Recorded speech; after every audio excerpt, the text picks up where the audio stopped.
Hello, welcome back to Storytime with Miss Janelle at the DeSoto Public Library. And here we are again for another week of stories around the world where we celebrate our Mayor Summer Reading Program, Imagine Your Story. So today we're going to continue our trek around the globe. We started with Europe.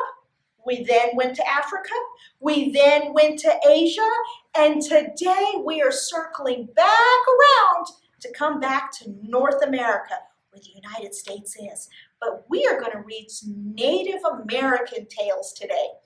So let's go ahead and get started. Are you ready? Okay. Do you know what we always start with? The welcome song.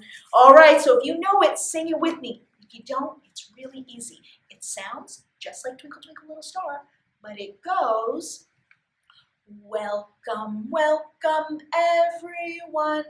Now we're here, let's have some fun. First we'll clap our hands just so, then we'll reach and touch our toes. Welcome, welcome everyone. Now we're here, let's have some fun. Yay! Excellent! Thank you so much for singing that one with me. Now, let's go ahead and get started. But who do we need to have come along with us on our trip? Otis! Well, let's remind some of our viewers, who is Otis? Now, Otis is my friend. He comes to story time with me all the time. But he has some problems, doesn't he? Yes, he does. Number one, he's smelly. Oh, and that would be because he never takes a bath. And because he never takes a bath, he's covered in fleas. Oh, no. So he's smelly. He has fleas. What else? You got it. He's grumpy. Oh, my goodness. But is that the worst thing about Otis? No. The worst thing about Otis is he sleeps during Miss Janelle's story time. And are you supposed to sleep during Miss Janelle's story time? No. Should we wake him up, guys? Yes. All right. Now, there's only one way in the whole wide world to wake up Otis. We have to say 1, 2, 3. Wake up Otis.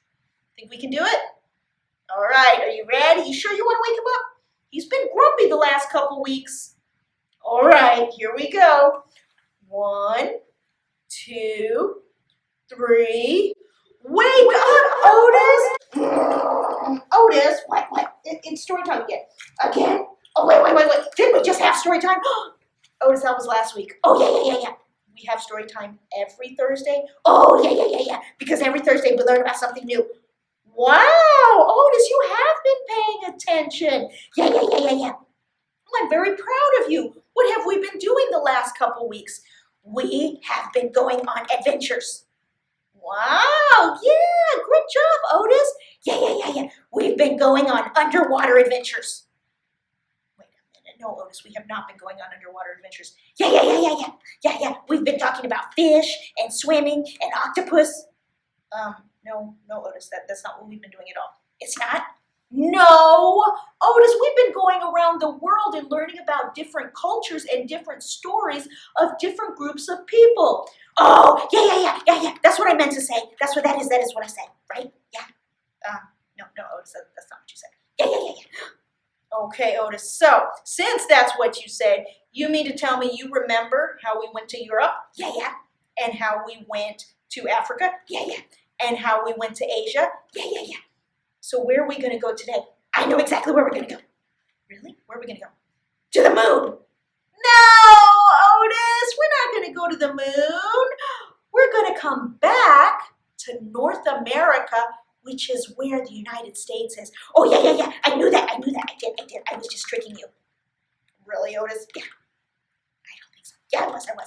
So does that mean you're going to stay awake? I am, because I want to hear all about the stories from here in North America. That's right, because we're not just going to read any stories. We're not.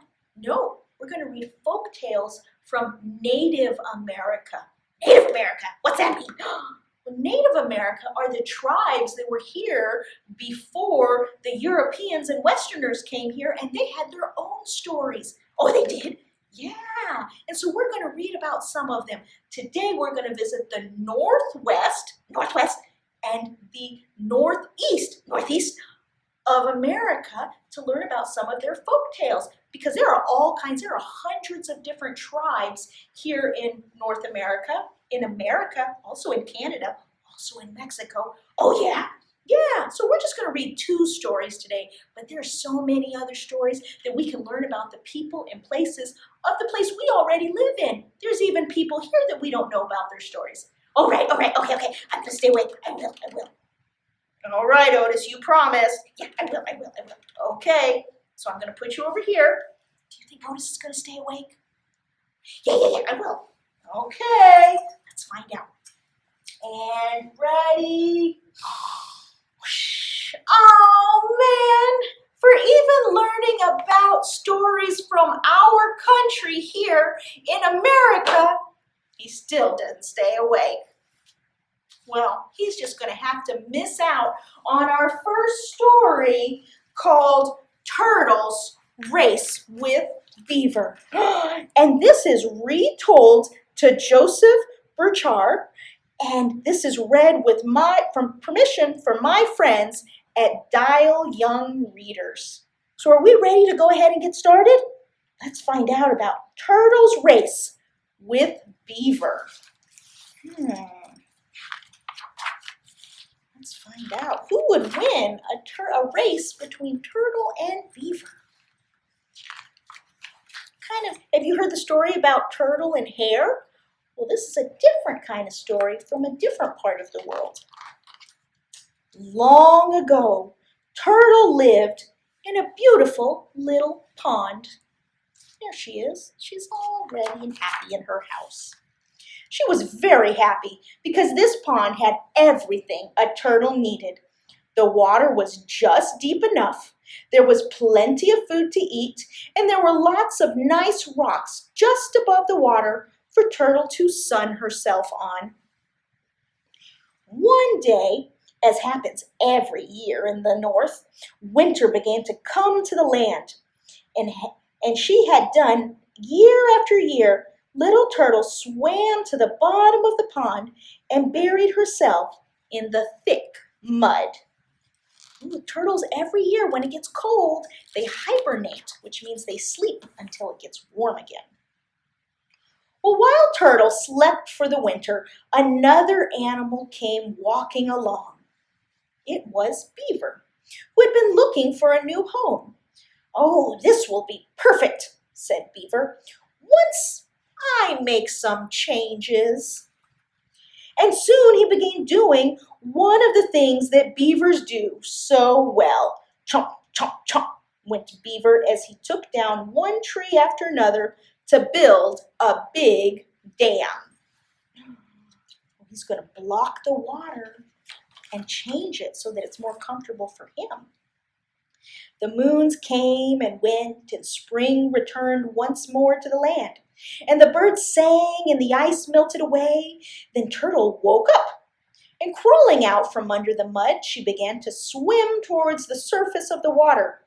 But the water, she had to swim higher and higher and higher and higher. Her pond wasn't the same. It was a little bit different. And by the time Turtle made it to the surface, she realized that the water was 4 times as deep as before. Her pond didn't look the same at all. All of the rocks she had loved to sun herself on were underwater. On one side of the pond stretched as far as her eyes could see. On the other side was a huge dam. Not too far from that was a big, round lodge. It means a house. She sees a house. Then Turtle heard a whack, and she turned to see where that sound had come from. A strange animal was swimming towards her. It was Beaver. "Who are you?" asked Beaver. "What are you doing here?" "Well, I am Turtle," Turtle said. "This is my pond, and I've lived here my whole life." "Well, your pond," said Beaver. "This is my pond. Look at my wonderful dam and my splendid lodge. This is a beaver's pond." "Oh, yes," said Turtle. "I can see that you've done lots of work. Couldn't we just share the pond? There's plenty of room." "Ha!"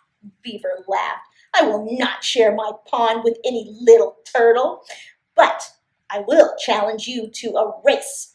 Whoever wins can stay. Whoever loses must go find a new home." Well, Turtle didn't really want to race. She could see that the beaver with his big flat tail was probably a much faster swimmer. But this pond was the only home she knew. "I agree," Turtle said. "We will race." Before the first light came to the land, all of the animals of the forest gathered around the pond, and they waited for Turtle and Beaver to arrive. They chose sides. Most of the smaller animals, such as mouse, chipmunk, and rabbit, sided with Turtle. Most of the bigger animals, such as wolf, moose, and bear, sided with Beaver.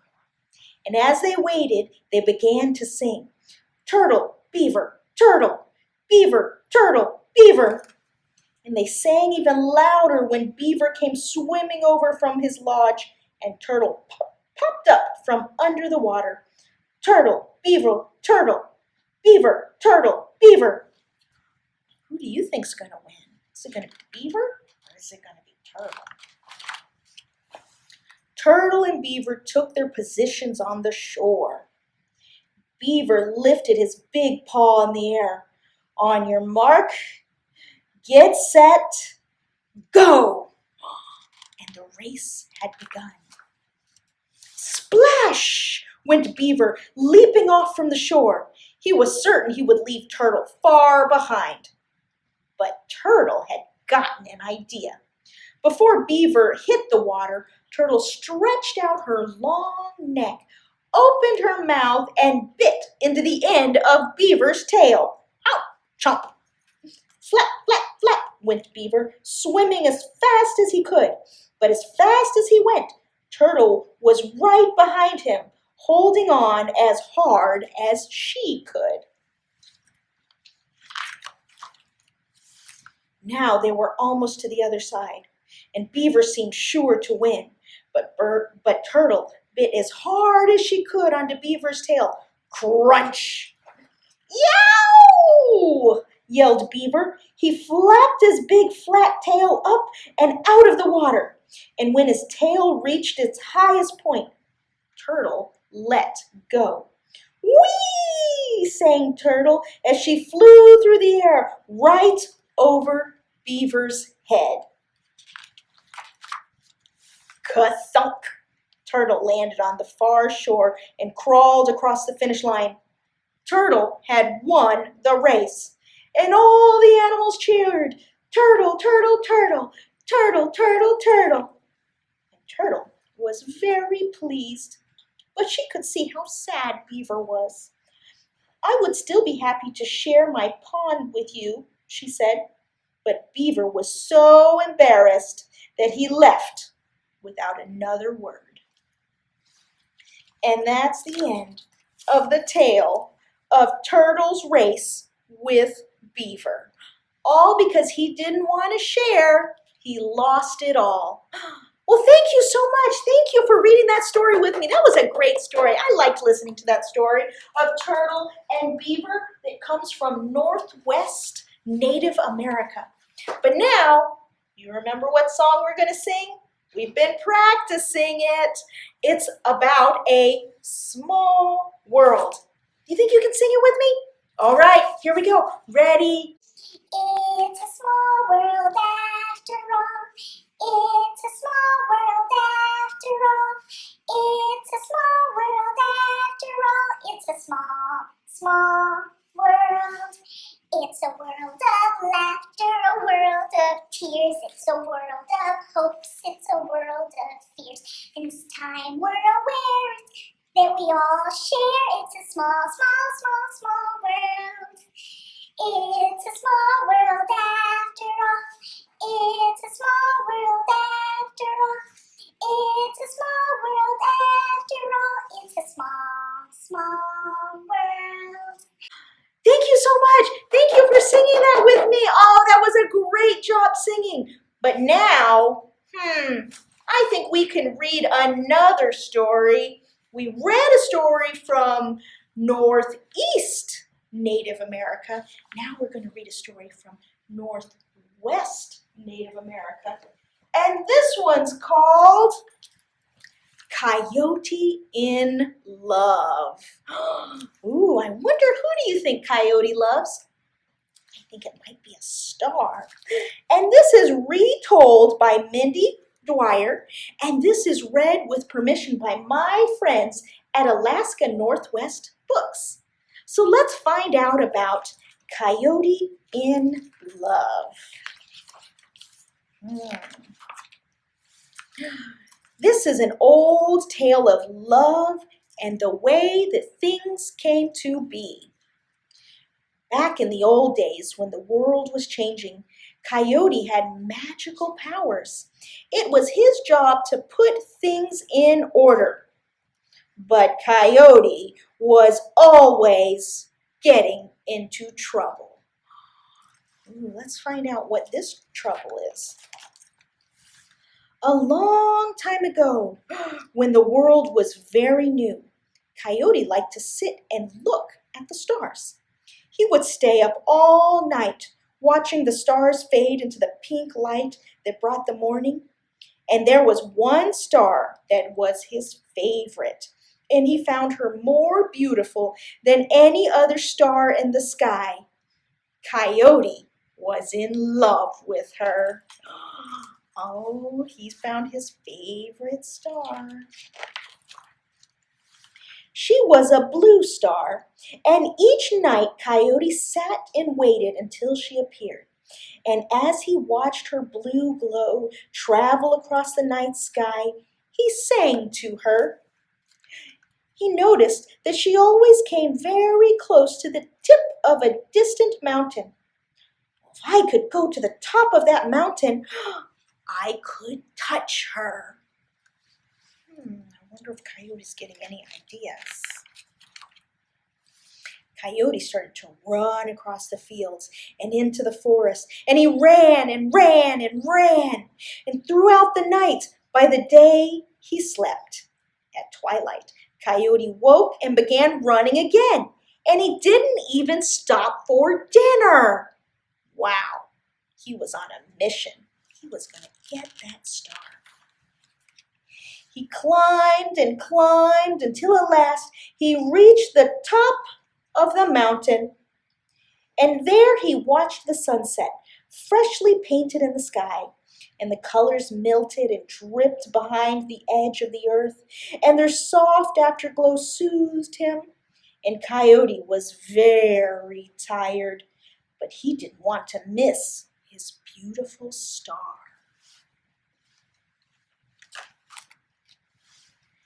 Coyote stood up on top of the mountain and stretched, but still he could not reach her. Politely, he said, "My little star, take me with you. I love you. I want you to be my wife." And the little star said, "Ha! I don't want to be your wife." And Coyote begged, "Please." Then Coyote leapt up and grabbed her. But she was a sky being and did not like being grabbed one bit. The little star scolded him. "Oh, you are a silly Coyote." And she held him up by the paws and pulled Coyote into the sky, higher and higher through the clouds. Uh-oh, I think Coyote's in trouble. He was dizzy with love and afraid to look down. And the little star took Coyote to the edge of the sky, where it was so dark and quiet, it chilled him to the bone. "I'm scared. I feel like I'm falling. And Coyote fell faster and faster towards the earth, and he crashed into the top of the mountains so hard the mountain exploded, leaving only a huge gaping hole. Uh-oh. Coyote cried and cried, and his heart was broken. Where he had touched the star, Coyote's paws were blue. And the tears he cried were blue, too. He lost his love. Soon, Coyote's tears filled the great hole in the mountaintop, making a clear blue lake. And today we call it Crater Lake. And now you know how Crater Lake came to be and why the lake is so blue, even to this very day. Have you ever heard a coyote singing on a starry night? Could it be the song of Coyote in Love? Ow! Excellent! Thank you so much for reading the story of Coyote in Love. Poor Coyote. He never did get his star. But I hope he learned, don't ever try to pull a star out of the sky. But now that we have heard another story, let's go ahead and sing a song we've been singing all of these weeks about the whole world. And where do we have it? In our hands. All right, do you think you can sing it with me? Here we go. Ready? We got the whole world in our hands. We got the whole world in our hands. We got the whole world in our hands. We got the whole world in our hands. We got you and me and brother in our hands. We got you and me and brother in our hands. We got you and me and brother in our hands. We got the whole world in our hands. We got you and me and sister in our hands. We got you and me and sister in our hands. We got you and me and sister in our hands. We got the whole world in our hands. We got all of the stories in our hands. We got all of the stories in our hands. We got all of the stories in our hands. We got the whole world in our hands. All right, thank you so much for joining me for another story time where today we read folk tales from native North America. We're almost finished with our tour of the world. We're almost finished with our Mayor Summer Reading Program, but we still have one more week left to go. So don't stop reading. And next week, we're going to continue our travels around the world and read stories from Latin America. So I'll see you next week. Thanks for joining me. Bye-bye.